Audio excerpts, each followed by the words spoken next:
আসসালামু আলাইকুম ভিউয়ার্স।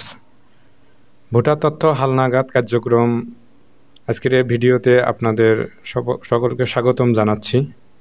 পূর্বের ভিডিওতে আমরা দেখিয়েছিলাম যে ভোটার তথ্য হালনাগাদ লোক নিয়োগ করা হবে এবং সেক্ষেত্রে কি পোস্টে লোক নেওয়া হবে সেই বিষয়গুলো আপনাদের সামনে আমরা তুলে ধরেছিলাম। আজকের এই ভিডিওতে আমরা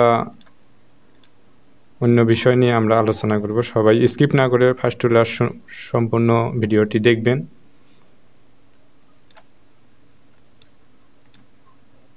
পূর্বের ভিডিওতে আমরা বাংলাদেশ নির্বাচন কমিশন জেলা নির্বাচন অফিসারের কার্যালয় গাইবান্ধা যে নিয়োগ বিজ্ঞপ্তি প্রকাশ করা হয়েছে এই বিষয় নিয়ে আমরা আলোচনা করেছিলাম। এখানে টোটাল 5টি পদে লোক নেওয়া হবে: technical expert, team leader, proof reader, data entry operator, data entry helper. এখানে শিক্ষাগত যোগ্যতা আছে আর অভিজ্ঞতা চাওয়া হয়েছে। আপনারা যারা এই নিয়োগ বিজ্ঞপ্তিতে আবেদন করবেন সঠিকভাবে আবেদন করবেন। আবেদনপত্রে প্রার্থীর নাম, পিতার নাম, স্বামীর নাম এগুলো উল্লেখ থাকতে হবে অবশ্যই। 23 জানুয়ারি 2025 তারিখ অফিস চলাকালে আপনারা সরাসরি অফিসে আপনাদের আবেদনপত্র এবং অন্যান্য সংযুক্ত কাগজপত্র সকল কাগজপত্র আপনারা সেখানে দিতে পারবেন।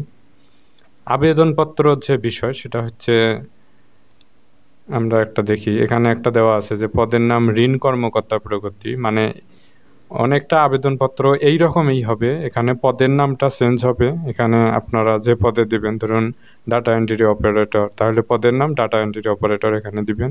তারপর হচ্ছে উপরে তারিখ দিবেন বরাবর। এখানে লিখবেন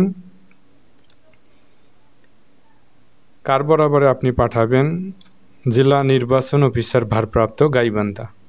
তাহলে আপনাকে এখানে দিতে হবে জেলা নির্বাচন অফিসারের কার্যালয় গাইবান্ধা।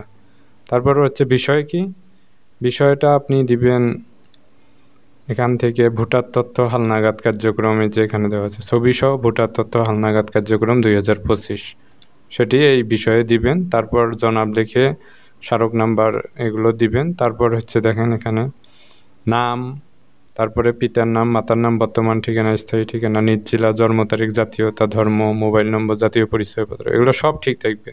কম্পিউটারে টাইপ করতে হবে, সুন্দরভাবে লিখবেন, ভুল করা যাবে না।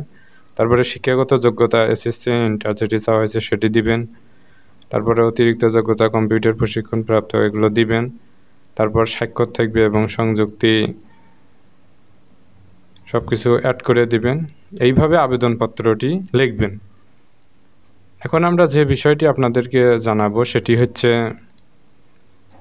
বাড়ি বাড়ি গিয়ে তথ্য সংগ্রহের মাধ্যমে ভোটার তালিকা হালনাগাদ যে বিষয়, এই বিষয় তারিখ এখানে দেখুন 20/11/2025 হইতে 3/2/2025 খ্রিস্টাব্দ পর্যন্ত এই ভোটার তথ্য হালনাগাদ কার্যক্রম চলবে।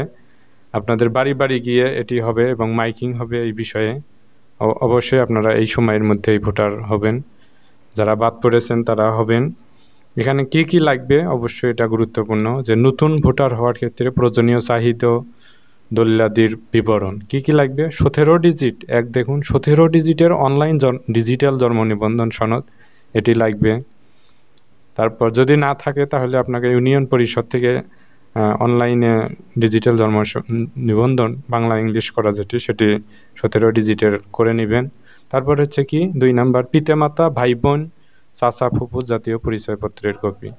তাহলে পিতামাতা, তারপর হচ্ছে ভাই বোন বা চাচা, ফুফু জাতীয় পরিচয়পত্র সেটি আপনাকে ফটোকপি করে রাখতে হবে। তারপর হচ্ছে 3 বিবাহিত হলে নিকা নামার কপি, স্বামী স্ত্রীর জাতীয় পরিচয়পত্রের কপি এগুলো ফটোকপি করে রাখবেন। সিটি কর্পোরেশন কাউন্সিলর কর্তৃক প্রদত্ত নাগরিকত্ব সনদ ও ছবি সহ প্রত্যয়নপত্র, এটা সিটি কর্পোরেশনে যারা রয়েছেন তাদের জন্য এবং ইউনিয়ন পরিষদে যারা রয়েছেন তাদেরকে চেয়ারম্যান সার্টিফিকেট বা নাগরিকত্ব হলেই হয়ে যাবে।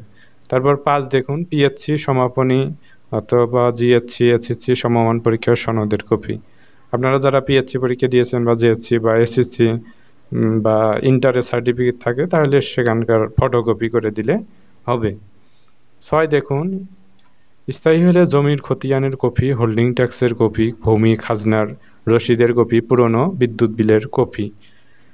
আপনি যদি স্থায়ী বাসিন্দা হয়ে থাকেন তাহলে আপনাকে ইউনিয়ন পরিষদ থেকে হোল্ডিং ট্যাক্সের রসিদ নিতে হবে। বা পুরনো বিদ্যুৎ বিলের কপি, এগুলো সবগুলো একত্র করে রাখতে হবে। তারপরে 7 কি বলা হয়েছে, অস্থায়ীদের ক্ষেত্রে বাড়ি ভাড়ার রসিদ, ভাড়ার চুক্তিপত্র, বাড়িওয়ালার ফোন নাম্বার সহ এনআইডি কপি। মানে অস্থায়ী যদি হন, আপনি কোথাও গিয়ে থাকেন, তাহলে সেক্ষেত্রে বাড়ি ভাড়ার রসিদ, ভাড়ার চুক্তিপত্র, বাড়িওয়ালার ফোন নাম্বার সহ এনআইডির ফটোকপি দিতে হবে। 8 নাম্বার যেটি পাসপোর্টের কপি, এটি হলো প্রবাসীদের ক্ষেত্রে। আপনারা যারা প্রবাসী রয়েছেন সেক্ষেত্রে আপনাদের পাসপোর্টের কপি, ভিসা কপি, টিকিটের কপি এগুলো দিতে হবে। 9 নাম্বার দেখুন, পিতা মাতার মৃত্যু হলে অনলাইন মৃত্যু সনদ ও ওয়ারিশ সনদ, এটা ইউনিয়ন পরিষদ থেকে করে নেবেন যাদের পিতামাতা মৃত। এভাবে সঠিক তথ্য দিয়ে আপনারা ভোটার হবেন যারা বাদ পড়েছেন।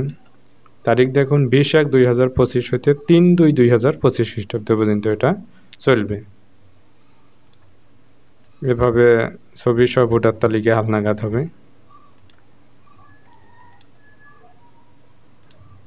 মাইকিং এর যে বিষয় সেটি হচ্ছে ভোটার তালিকা হালনাগাদ কর্মসূচি 2025 আগামী 20 জানুয়ারি 2025 তারিখ হতে সারা দেশে বাড়ি বাড়ি গিয়ে ভোটার তালিকা হালনাগাদ কার্যক্রম শুরু হচ্ছে।